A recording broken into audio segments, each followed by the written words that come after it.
Sunday, October 23rd, 2022. About 29 degrees Celsius outside. I'm on the subway, line 3, coming up to Dayun Station. Dayun Ditijan, better known to foreigners as Universiade. I'm going to show you the little bit of construction that's going up here on this one station. Keep in mind there's about 50 stations, 50 brand new stations being built, or junctions like this one. This is a junction where there was already a station for line 3, line 14 and line 16 will all meet here very shortly. Got a sprawling subway station build going on here. Huge construction site.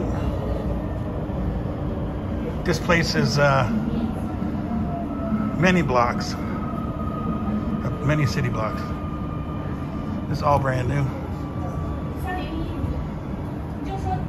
I'm going to show you the other side once we take off again. This is a sprawling construction site. Soon this will be the site of 3 lines crossing, line 16, line 14, and line 3 all together coming to this location. All these new subway stations take up city blocks of space. I haven't been asked to get out of this area yet, but it wasn't so closed off. But this is all brand new, everything. All brand new.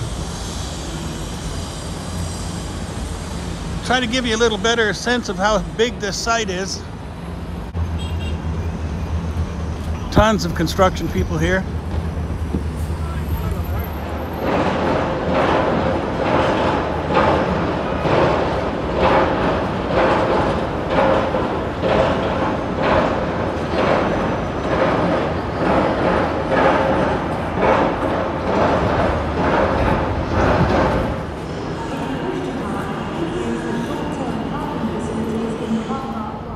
Hey, this is the other side of the same station. The construction, showing the construction going on here. Huge. Now headed towards WuJiao Ditijan, WuJiao Station on line 3. And you can see there's a lot of construction going on here for just this one station.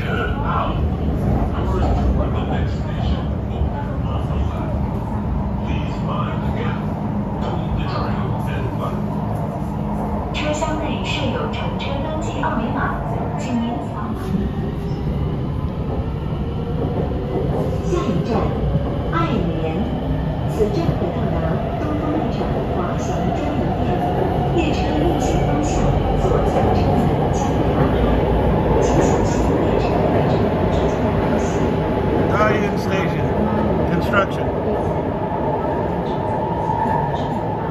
Huge.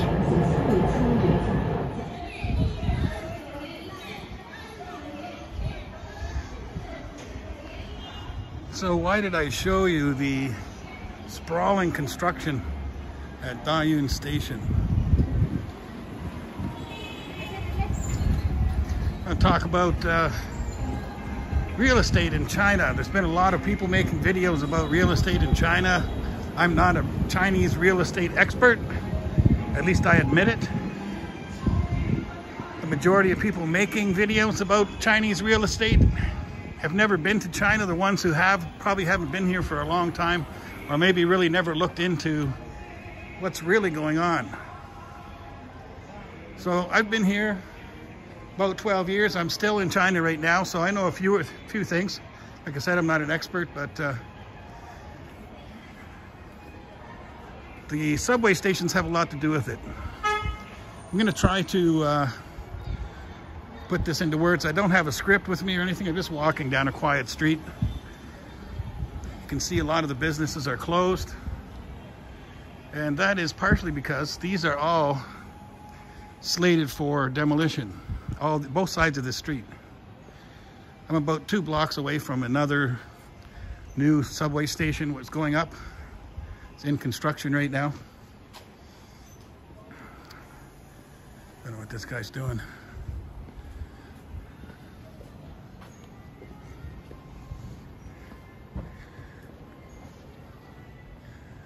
So try to wrap your head around the planning that goes into something like this.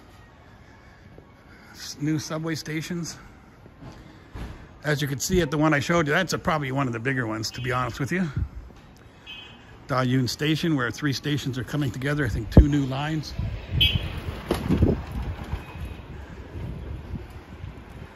So it's a pretty big construction site. Takes up, displaces blocks of businesses and where people live. That's what these are. You see this character here, Chai. Chai. It means basically to tear down. And this is about 2 blocks from another subway station. So let me try to explain this. And like I said, try to wrap your head around the planning that has to go into this. So you got a subway station that's going up and you're going to displace neighborhoods. And where are those people going to go? So there's a couple of different, you see new buildings going up in China. There's a few different, another Chai over there. There's a few different looks that the construction has, I guess. Maybe not looks, but you see new buildings or new, what do you call it? I wouldn't call them buildings, communities, more like a community. Where there's like 10, 30-story buildings going up. Some of those are for people that are displaced from these, where they tear down the streets. If they're blocked up like that, means there's nobody inside, and has been marked for being torn down. You can see this entire street is going to be torn down.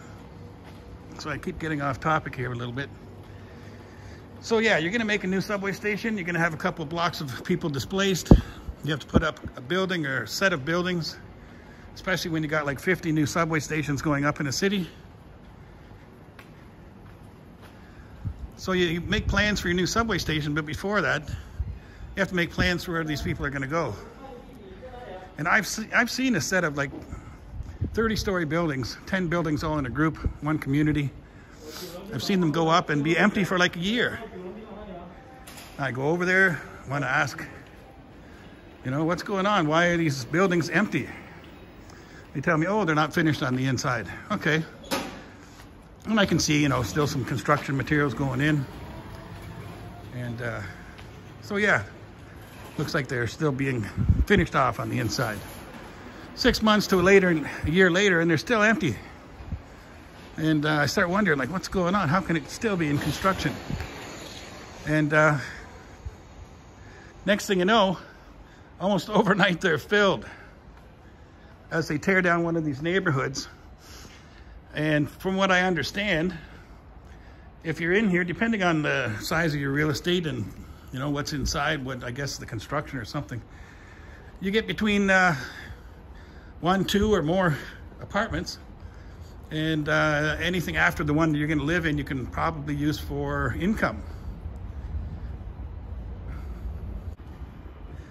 So you see other buildings. I mean, one of the things you got to think of is when I'm a couple blocks from a new subway station. When a new subway station goes up, the property becomes much more valuable. So somebody will come in and buy all this up, and they'll put up some other 30-story buildings.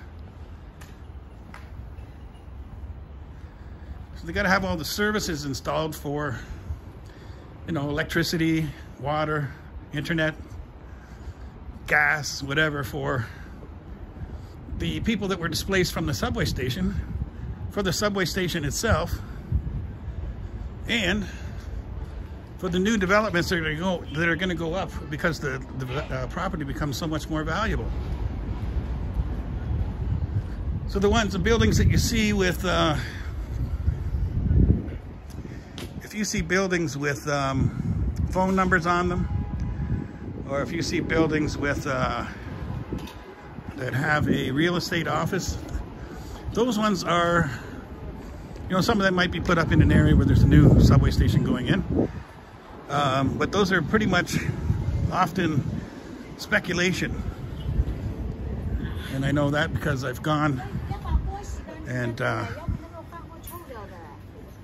to look at some of these new buildings to see about buying one. And generally, they're all sold before the building's even finished.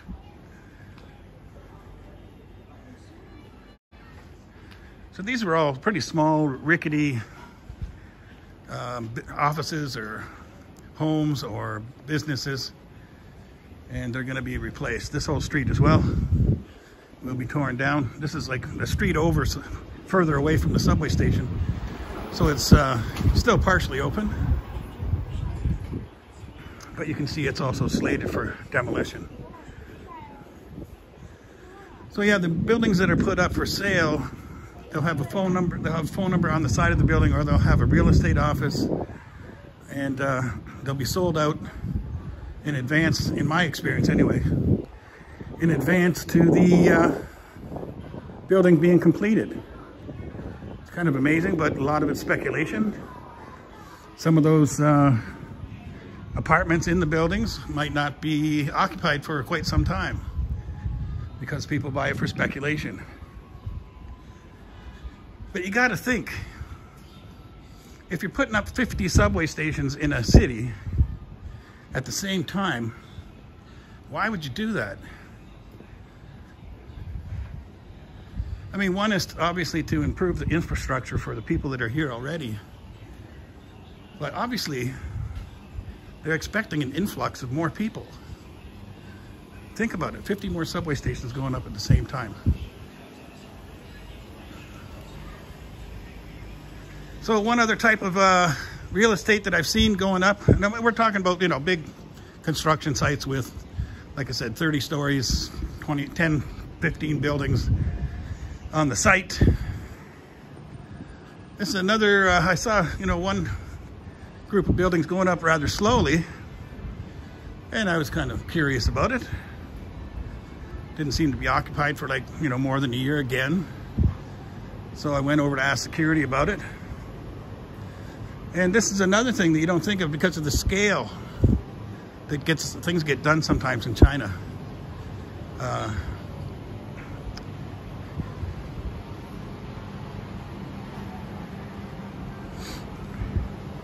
Security told me that those were all buildings that were actually dorms.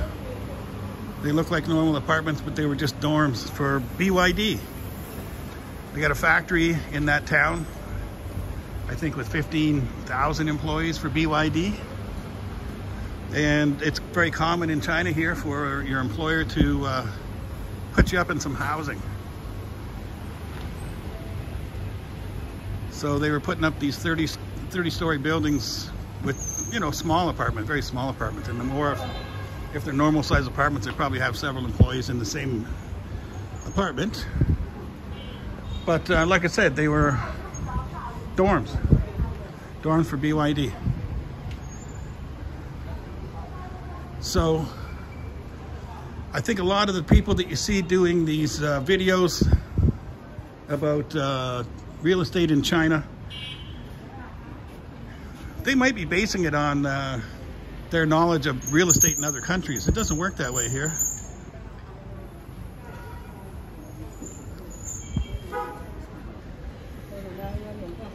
In general, they're just making negative videos and they know nothing. They've never been to China. They don't really know anything. And they're just, you know, digging up any negative information they can to get clicks, make money. I suppose that's a way to make a living as well, right? But they're not providing you with any useful information. Just feeding your negative ego.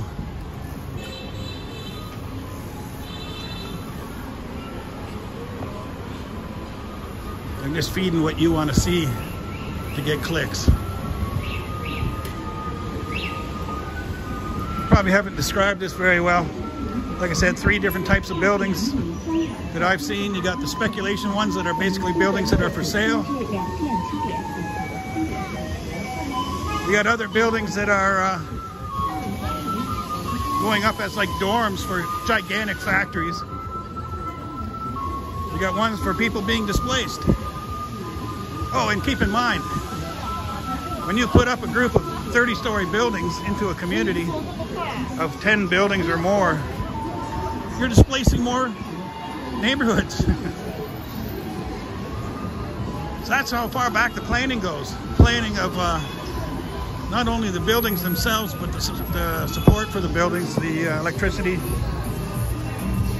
gas, internet, sewage, whatever. So you got your subway station, you want to put up a subway station, and you got to put up some buildings for those people to go into that are going to be displaced by the subway station. And then the people that are displaced by the building put up for the people that are displaced by the subway station. Those people also are displaced and now need a new building or new place. Are there sometimes older people that are set on their ways, don't want to move out of their old rickety little, one-room apartment? It's dirty and full of cockroaches. Yeah, there are. There definitely are. But like I say, I think they try to make it lucrative for them. Provide more than one apartment for them so they can make an income from it. That's part of the reason why you see so many of these buildings going up. So what did I say? You got your dorms, you got your buildings for speculation, and you got your, well, you do have your buildings that end up getting torn down because they weren't constructed properly. If there's a way to fix it, it will be. For an example, I know someone that got an apartment and there was some chemical used either on the paint or the wallpaper, and it was noxious. So they were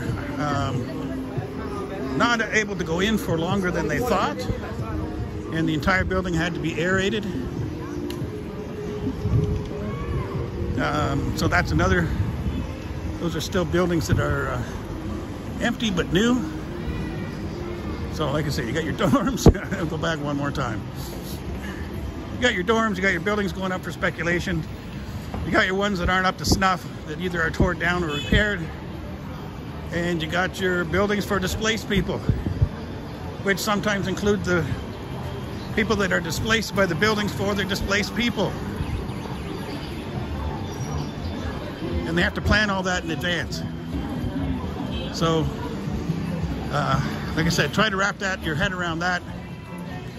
Like I said, try to wrap your head around that, the level of planning that has to go into that, times 50. Which is what's going on at Shenzhen, just the city of Shenzhen right now. Anyway, I probably talked too long. Thanks for watching. See you next time.